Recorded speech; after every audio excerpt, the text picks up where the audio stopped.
सेवा करने आए, जो शंकर जी के मंदिर में सोमवार को जल चढ़ाने आए, उसका जो पात्र जल चढ़ाकर जब वो घर लेकर जाए, उसके पीछे पीछे, पात्र के पीछे पीछे तू जाना और उसके घर में लक्ष्मी का भंडार भरकर लक्ष्मी बेलपत्र के वृक्ष के नीचे तो विराजमान हो जा।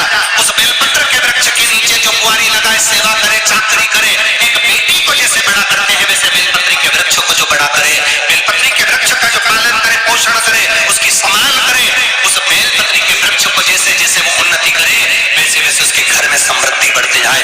जिसका खुद का मकान नहीं हो, खुद का मकान नहीं हो, किराए के मकान में रहते रहते जिंदगी बीत रही है, खुद का और बहुत दुख का जीवन चल रहा हो, बहुत कष्ट का जीवन, बहुत अपना खुद का कोई मकान नहीं, मान लो प्लाट है पर मकान बन नहीं रहा, या कोई प्रॉपर्टी अपनी नहीं बन रही, तो हम इस व्यासपीठ से कहना चाहेंगे कि एक प्रयोग अवश्य करिएगा, एक प्रयोग अवश्य करिएगा। अपने आसपास के 5-6 बेलपत्र के वृक्ष देख लीजिए,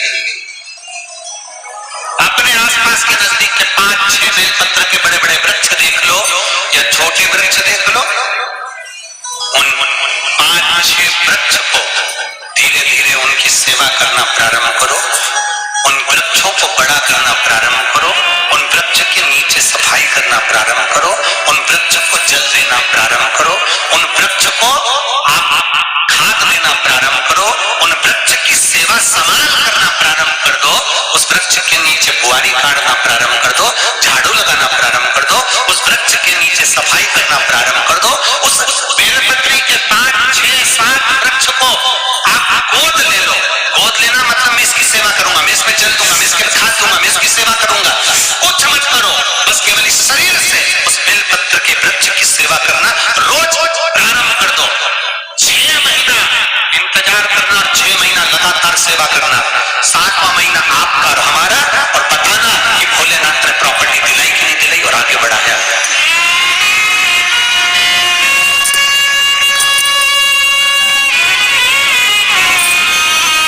एक बेलपत्र का वृक्ष जिसके नीचे माता लक्ष्मी विराजमान होती है, एक बेलपत्र के वृक्ष के नीचे लक्ष्मी रहती है। दुनिया के लोग कहते हैं लक्ष्मी जी का दिन कौन सा है, बोलो जम के जल्दी से, शुक्रवार।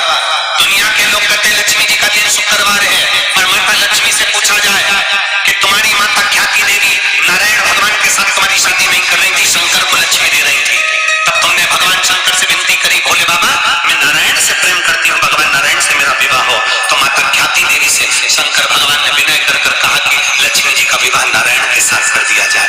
भगवान नारायण के साथ जब लक्ष्मी जी का विवाह हो गया, तब लक्ष्मी जी हाथ जोड़कर बोलती है, बाबा मेरा विवाह नारायण के साथ हो गया और मैं आपके चरणों की सेवा करना चाहती हूँ, बाबा आप कृपा करिए कि मैं क्या करूं आपके लिए। शंकर भगवान कहते हैं लक्ष्मी बस 2 चीजें कर दे, एक सोमवार के दिन तो मेरे मंदिर के दरवाजे पर चौखट पर बैठ जाना, और दूसरा प्रतिदिन शाम के समय पर तो बेलपत्री के पेड़ के नीचे बैठ जाना। जो तेरी बेल वृक्ष के नीचे सेवा करने आए, जो शंकर जी के मंदिर में सोमवार को जल चढ़ाने आए, उसका जो पात्र जल चढ़ाकर जब वो घर लेकर जाए, उसके पीछे पीछे, पात्र के पीछे पीछे तू जाना और उसके घर में लक्ष्मी का भंडार भरकर। लक्ष्मी बेलपत्र के वृक्ष के नीचे तो विराजमान हो जा, उस बेलपत्र के वृक्ष के नीचे जो कुंवारी लगाए, सेवा करे, चाकरी करे, एक बेटी को जैसे बड़ा करते हैं वैसे बेलपत्री के वृक्ष को जो बड़ा करे, बेलपत्री के वृक्ष का जो पालन करे, पोषण करे, उसकी संभाल करे, उस बेलपत्री के वृक्ष को जैसे जैसे वो उन्नति करे वैसे वैसे उसके घर में समृद्धि बढ़ते जाए, उसके घर में वैभव बढ़ते जाए। ये शंकर भगवान माता लक्ष्मी से करे, भगवान शिव माता लक्ष्मी से करे। तो भस्म अगर शिव के मंदिर में भस्म मिल जाए, शंकर पर चढ़ी हुई भस्म अगर मिल जाए तो, और अगर भस्म ना मिले ना तो शंकर के जो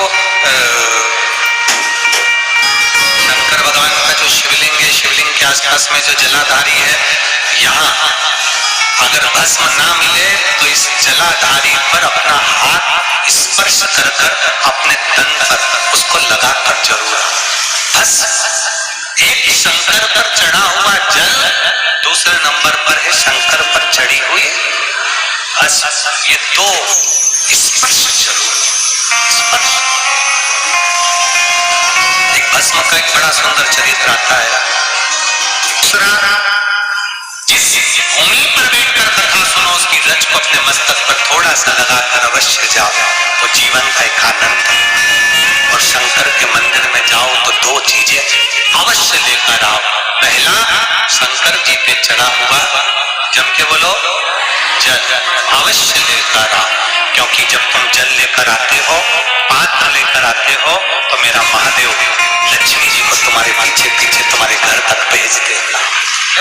चढ़ी हुई बेलपत्र मत खाओ, लोग कहेंगे शंकर पर चढ़ा हुआ ये मत खाओ।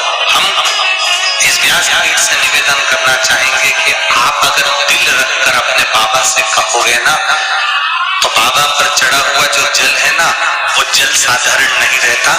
मेरा भोलेनाथ जब दुनिया को अमृत देता है तो तुमको भी अमृत दे देता है। दो चीजें कभी मत छोड़ो। अगर मंदिर में गए हो तो दो चीजें कभी मत छोड़ो। कथा में गए हो तो दो चीजें कभी मत छोड़ो। एक कथा श्रवण करना, दूसरा जहां कथा बैठकर सुनते हैं वहां की रज को अपने मस्तक पर लगाना।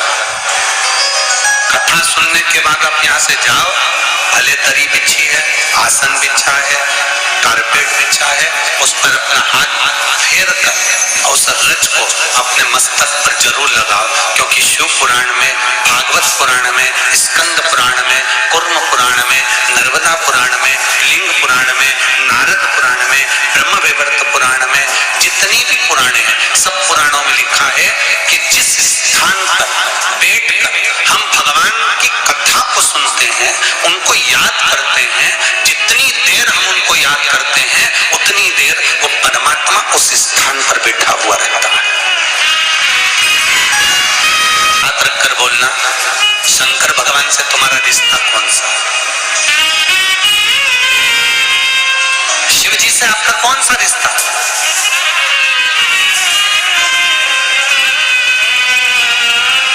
शंकर भगवान को आप क्या मानते हो? हमने आपको एक संबंध बताया था कि सीहोर कुबेरेश्वर धाम आपका मायका है, आपका मायका है। तो हम आपके भाई हैं, तो शंकर भगवान आपके पिता हैं, आपके बाप हैं, आपका बाबा है, आपका दादा है।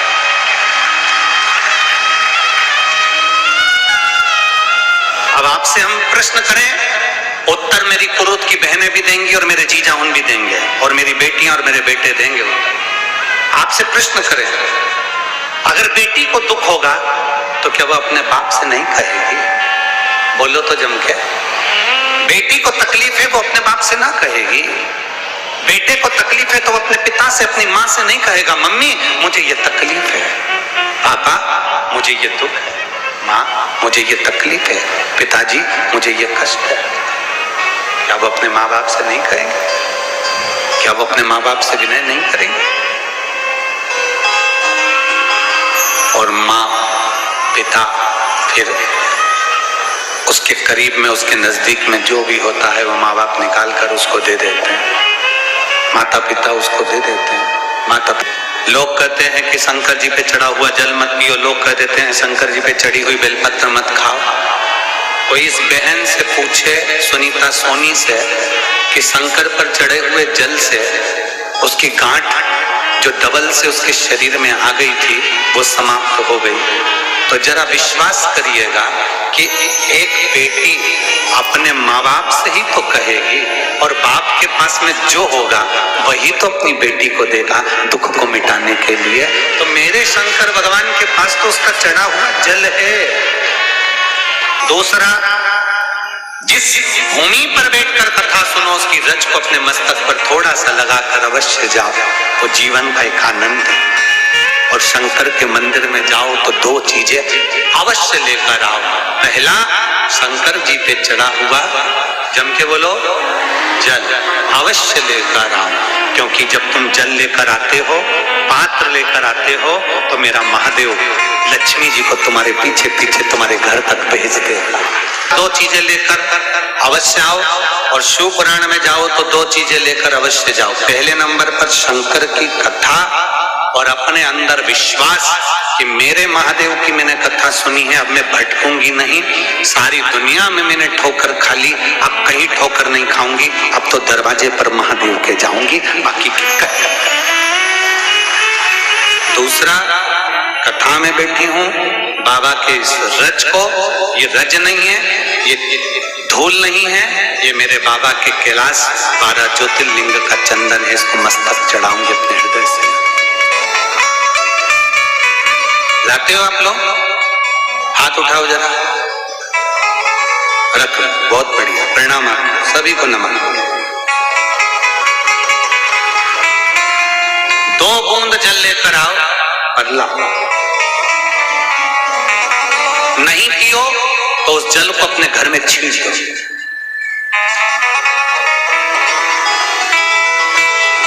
नहीं पी सकते उस जल को छींट दो। सारे घर के लोग नहीं पी रहे, उस जल को